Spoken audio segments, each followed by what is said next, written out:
اور پھر چوم کے کہتے ہیں میرا باپ تجھ پہ قربان. صدیق کہتے میرا باپ تجھ پہ قربان, تو میرے نبی کی طرح ہے, تیرے باپ علی کی طرح نہیں ہے. یہ حسن ہے. کیا بات بیان کروں حسن پاک کی, وہ وقت کی قلت مجھے روکتی ہے. پھر آپ کی تھکن کا بھی خیال ہوتا ہے. توجہ, یہ حسن ہے. پھر اس کے بعد امام حسین بادشاہ. حسین بادشاہ کی بس اتنی بات عرض کر دوں, حسین میرا کیسا بادشاہ ہے, حسین میرا کیسا بادشاہ ہے. میرے آقا صلی اللہ علیہ وآلہ وسلم, اللہ اکبر, ایک مرتبہ ایک بچے کو دیکھتے ہیں اور بچے کو دیکھ کر اس بچے کو گود میں اٹھاتے ہیں اور اٹھا کر اس کو سینے سے لگاتے ہیں, اس کو چومتے ہیں اور چوم کے کہتے ہیں گواہ رہنا قیامت میں اس کی بھی شفاعت کروں گا, اس کے ماں باپ کی بھی شفاعت کروں گا. صحابہ نے پوچھا اس بچے کی کیا خاصیت ہے؟ اس بچے کی خاصیت یہ ہے کہ میں نے دیکھا یہ میرے حسین سے محبت کرتا ہے. میرے حسین کھیل رہے تھے تو ان کے پیر کے نیچے کی مٹی اٹھا کر یہ اپنے منہ پہ مل رہا تھا. جس دن سے میں نے یہ بچے کو دیکھا یہ میرے حسین سے محبت کرتا ہے, میں اس سے محبت کرنا شروع کر دیا. قیامت میں اس کی بھی شفاعت کروں گا, اس کے ماں باپ کی بھی شفاعت کروں گا. حسین بادشاہ کیا حسین بادشاہ کیا شان ہے. کہتے ہیں حسین منی وانا من حسین, حسین مجھ سے میں حسین سے ہوں. اس حدیث کی تشریح کرتے جائیے زندگی ختم ہو جائے گی, کبھی اس حدیث کی تشریح ختم ہی نہیں ہو سکتی ہے. حسین بادشاہ ہے, حسین بادشاہ ہے. کیا ان کی شان بیان کرے, بس اتنا ہی ہے. حسین ہے, حسین صرف حسین, ختم ہے, منقبت ختم. حسین صرف حسین ہے. کیا ہے حسین بادشاہ؟ اللہ اکبر.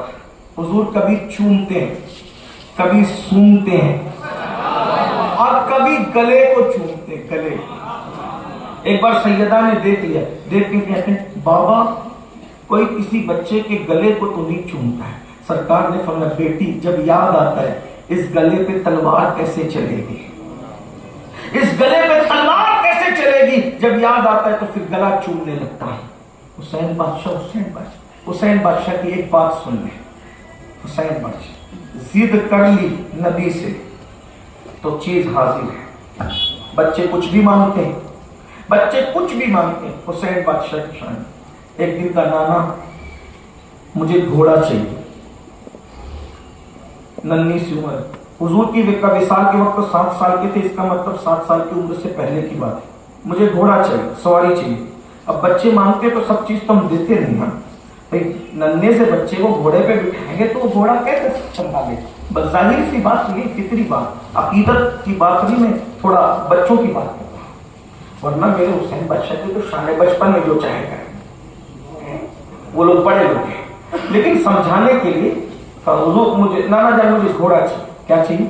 گھوڑا چاہیے. نانا جان مجھے گھوڑا چاہیے. سرکار نے کہا فرمایا ٹھیک ہے, آ گیا گھوڑا, آپ کی سواری آ گئی. کہاں ہے سواری؟ حضور نے گھٹنے زمین پہ رکھ دیے, دونوں ہاتھ زمین پہ رکھ دیے. پوزیشن کیسی ہے آپ سمجھ سکتے ہیں. گھٹنے زمین پہ رکھے, ہاتھ زمین رکھے. شہزادے آپ کی سواری آ گئی, آ جاؤ بیٹھ جاؤ. جس کے قدموں پہ جبریل سر رکھ کر جگا کے کہتے ہیں چلیے اللہ آپ کا مشتاق ہے. آج وہ ہمیں اہل بیت کی محبت سکھا رہے ہیں.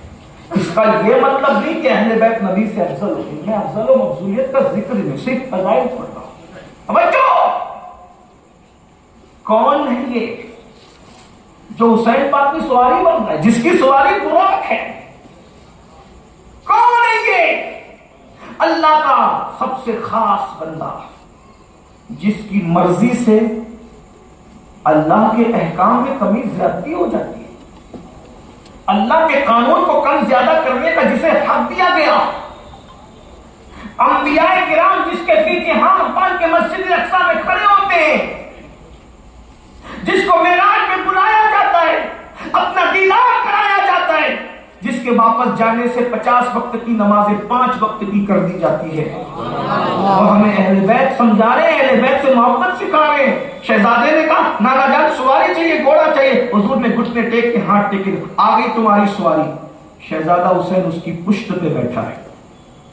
جس کے تلوے میں نالین آ کر کے ولیوں کے سروں کا تاج بنتی ہے. اور کہنے والے کہتے جو سر پہ رکھنے کو مل جائے نام پاک حضور تو پھر کہیں گے کہ ہاں تاجدار ہم بھی ہیں.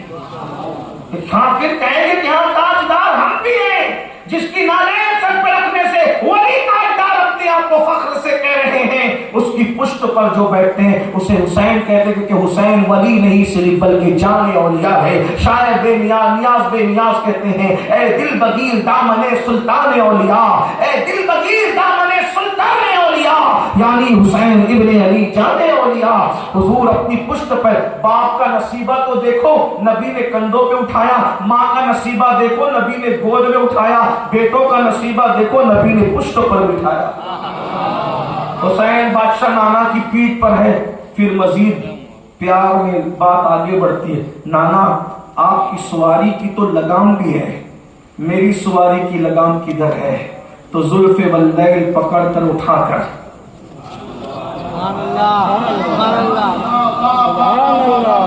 شاید میں سمجھانا واہ واہ واہ سبحان اللہ، نعرہ تکبیر. زلف واللیل جو چہرے پر آتی ہے تو قرآن واللیل کہتا ہے، اور جب سر پر جا کر سمر جاتی ہے تو اسے قرآن والضحیٰ کہتا ہے.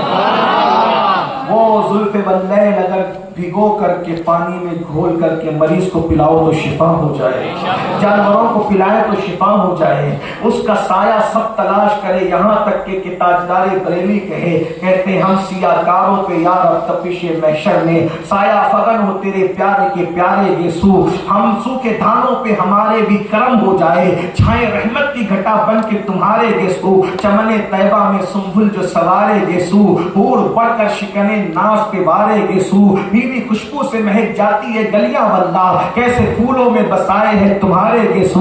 شان پنجے قدرت تیرے بالوں کے لیے، کیسے ہاتھوں میں سوارے ہیں تمہارے گیسو. تیل کی بوند ٹپکتی نہیں بالوں سے رضا، صبح عارض پہ لٹاتے ہیں ستارے گیسو. کسی کے گیسو ماں سنوارتی ہے، کسی کے گیسو باپ سنوارتا ہے. میرے محبوب کے گیسو وہ ہے جس کو پنجے قدرت، بالوں کے لیے کیسے ہاتھوں میں سوارے ہیں تمہارے گیسو. توجہ تو کریں ان گیسوئے واللیل کو.